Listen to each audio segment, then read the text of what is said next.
এমন দৃশ্য রাজধানীর ব্যস্ততম এলাকা তেজগাঁওয়ে। পাশে পড়ে থাকা গ্যাসের চুলাটিও আজ বড্ড মূল্যহীন, কারণ সিলিন্ডারটি যে গ্যাস শূন্য। বাজার থেকেও উধাও এলপি গ্যাস। তবে পেটের ক্ষুধা তো আর গ্যাসের সংকট বোঝে না। সন্তানদের মুখে খাবার তুলে দিতে মাটির চুলাই তাই একমাত্র ভরসা তেজগাঁওয়ের বাসিন্দা বিলকিস বেগমের। বাজারে অনেক চেষ্টা করেও একটি সিলিন্ডার মেলেনি, ফিরতে হয়েছে খালি হাতে। গ্যাস নাই তো, গ্যাসের সংকটের কারণে আমরা এখন লাড়কিতে পাক করতেছি। গ্যাসের যে দাম কিনতে পারতেছি না, জন্য গ্যাস ছাড়া এখন লাড়কিতে পাকাইতে অনেক কষ্ট হইতেছে। আগে গ্যাসে পাক করতাম, এখন লাড়কি তো পাওয়া যায় না ঢাকা শহরে।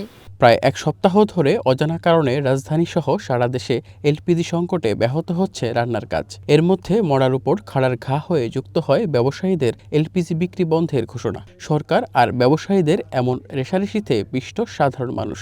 সেই ক্ষোভ ছাড়ছেন তারা। টোটালি একটা সিনিয়র কাজ করছে, ওরা গ্যাস আছে কিন্তু লুকায় রাখছে গোডাউনে। লোক এসে বললো ভাই দুইটা গ্যাস 35 কেজি ওজন, যেটা যে ভাই কত নেবেন, 2,10,000। তবে এই যে প্রত্যেক দিন এখানে দোকানে এসে একটা ভোগান্তিতে পড়া যে গ্যাস নাই। দেখেন ঢাকা শহরে প্রতিটা মিনিটের সেকেন্ডের মূল্য আছে। দেখেন আমি একটা রেস্টুরেন্ট চালাই, আমার চাইনিজ রেস্টুরেন্ট। এই রেস্টুরেন্টে আমার প্রতিদিন আপনার এই যে ওভেনে একটা গ্যাস লাগে, উপরে কিচেনে একটা গ্যাস লাগে। ভোগান্তির এমন মুহূর্তে এসেছে স্বস্তির খবর। বিকেলে এলপিজি সমবায় সমিতির সঙ্গে বৈঠকে বসে Bangladesh energy regulatory commission BERC. বৈঠকে প্রতিষ্ঠানটির চেয়ারম্যানের আশ্বাসে অনির্দিষ্টকালের জন্য ধর্মঘট প্রত্যাহারের ঘোষণা দেয় সংগঠনটির সভাপতি। তবে জানান, সরকারের বেঁধে দেওয়া দামে বিক্রি সম্ভব নয়। একটা কথা সাথে রাখতেছি যে 1306 টাকা যে আমাদের রেটটা নির্ধারণ করা হয়েছে, এই 1306 টাকা যেহেতু আমরা 1306 টাকা আমাদের কিনতে হয়, আমরা 1306 টাকা আমরা ভোক্তাদের গ্যাসটা আমরা দিতে পারবো না। কর্মসূচিটা ছিল আমাদের অনির্দিষ্টকালের জন্য।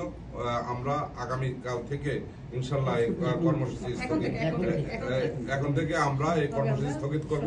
এদিকে বিইআরসি চেয়ারম্যান বলেন, ব্যবসায়ীদের সমস্যা নিয়ে কর্তৃপক্ষের সঙ্গে আলোচনা করে দ্রুতই সমস্যার সমাধান করা হবে। বিইআরসি আইনগত প্রক্রিয়া এটার সমাধান করবে।